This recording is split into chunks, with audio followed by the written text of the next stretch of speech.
According to the National Electrical Code, specifically Table 250.66, the size of the grounding electrode conductor, or GEC, must be based on the size of the service entrance conductors. For a 250 mcm aluminum service entrance conductor, the minimum size of the grounding electrode conductor is number 4 copper or number 6 aluminum. The local inspector may be interpreting the code to require a larger grounding conductor than the minimum specified by the NEC. This is not a common interpretation, but inspectors have the authority to enforce local requirements that are more stringent than the NEC. The fact that the power company fed the service with 250 mcm aluminum does not determine the size of the grounding electrode conductor required. The NEC specifies the minimum size based on the service entrance conductors, regardless of the conductor used by the utility. To avoid any further issues with the inspection, it is recommended to consider replacing the number 4 ground wire with a number 2 copper or number 3 aluminum ground wire. This will likely meet the inspector's requirements and ensure compliance with the NEC. Several additional considerations are important. Firstly, the grounding system should be designed to ensure proper grounding of both the 225 amp and 200 amp panels. Secondly, the grounding electrode conductor should be connected to the grounding electrode system in accordance with NEC requirements. Thirdly, all electrical connections should be made securely and in accordance with industry standards. A deeper look into grounding electrode conductor sizing and related code requirements can be beneficial. The grounding electrode conductor connects the service equipment, typically the neutral bus in the service panel, to the grounding electrode. This electrode is often a ground rod, a metallic water pipe, or a concrete encased electrode, sometimes referred to as a UFA ground. The purpose of this connection is to provide a low impedance path for fault current to return to the source, which helps to trip the overcurrent protective devices such as circuit breakers or fuses quickly. This rapid clearing of faults minimizes the risk of electrical shock and equipment damage. NEC Table 250.66 provides the minimum size requirements for grounding electrode conductors based on the size of the service entrance conductors. Service entrance conductors are the conductors between the serving utility and the service disconnecting means.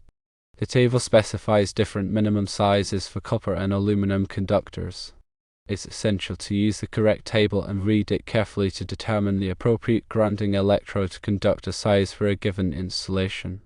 While Table 250.66 provides the minimum requirements, there are situations where a larger grounding electrode conductor may be required or desired. For example, if the impedance of the grounding path is high, a larger conductor may be necessary to ensure adequate fault current flow. Additionally, some local jurisdictions may have more stringent requirements than the NEC as indicated in the original scenario. These local requirements can vary, so it's important to check with the local electrical inspector or authority having jurisdiction, often abbreviated as AHJ, to determine the specific requirements in a particular area. The inspector's interpretation of the code is also a crucial factor.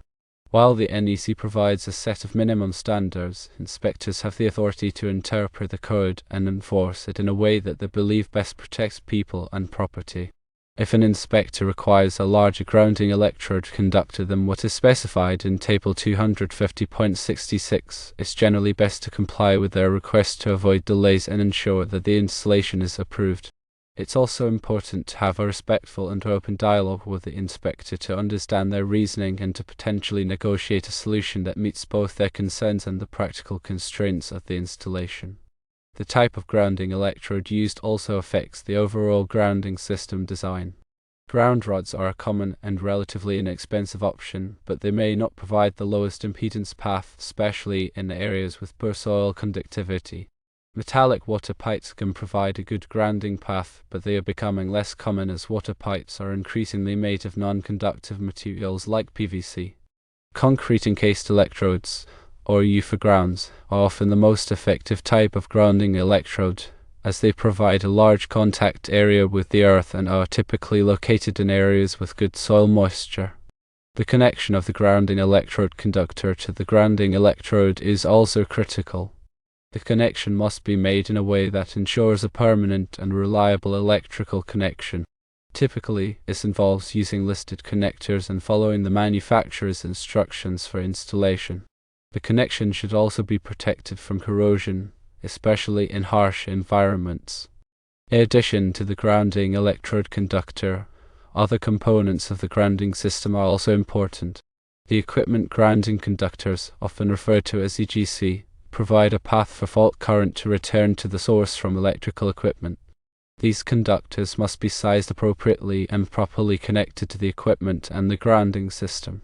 The size of the equipment grounding conductor is typically based on the size of the overcurrent protective device protecting the circuit.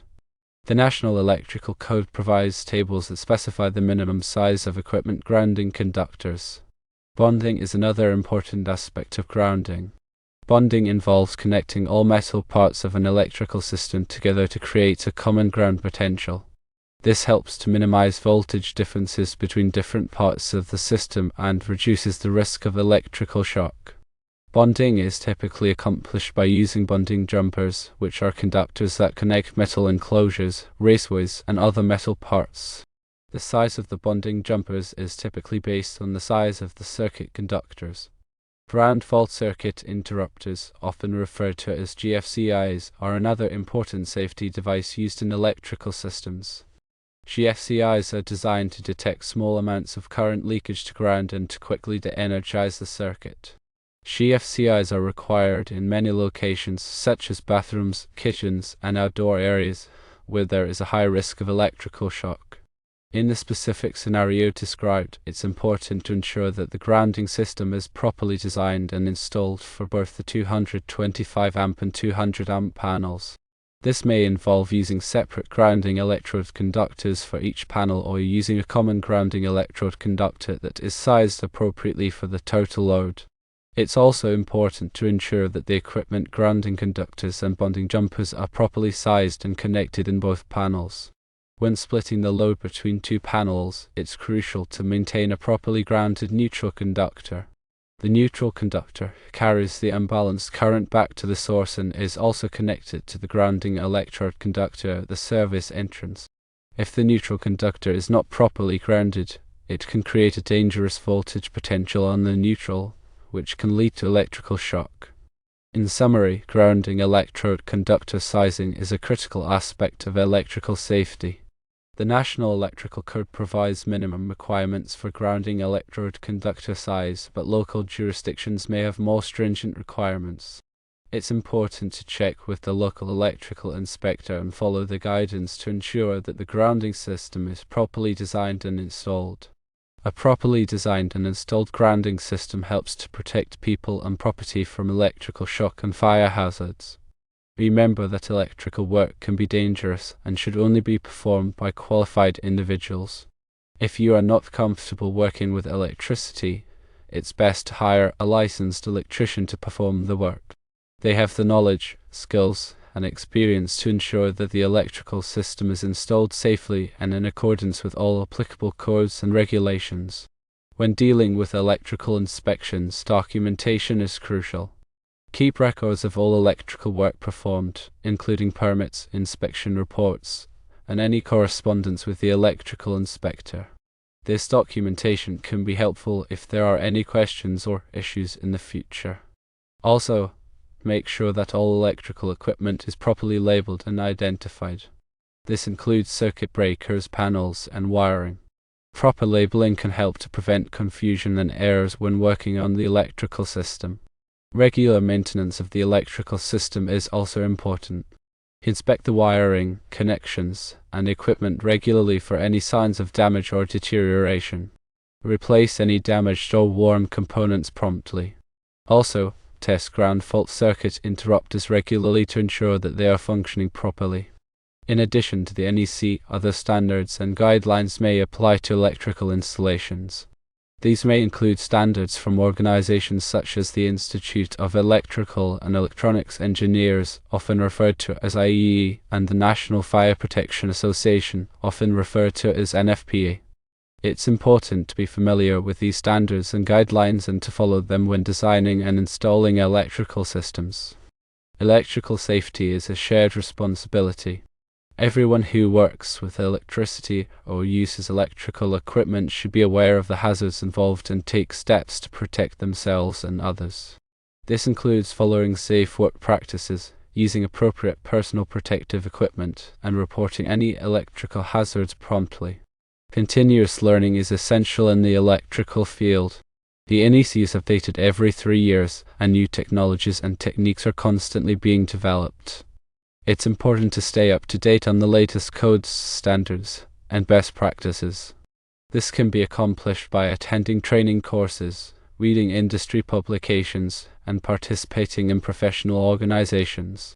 The grounding system is a critical component of any electrical system, and it's essential to ensure that it is properly designed, installed, and maintained. By following the NEC, local codes, and best practices, you can help to protect people and property from electrical hazards.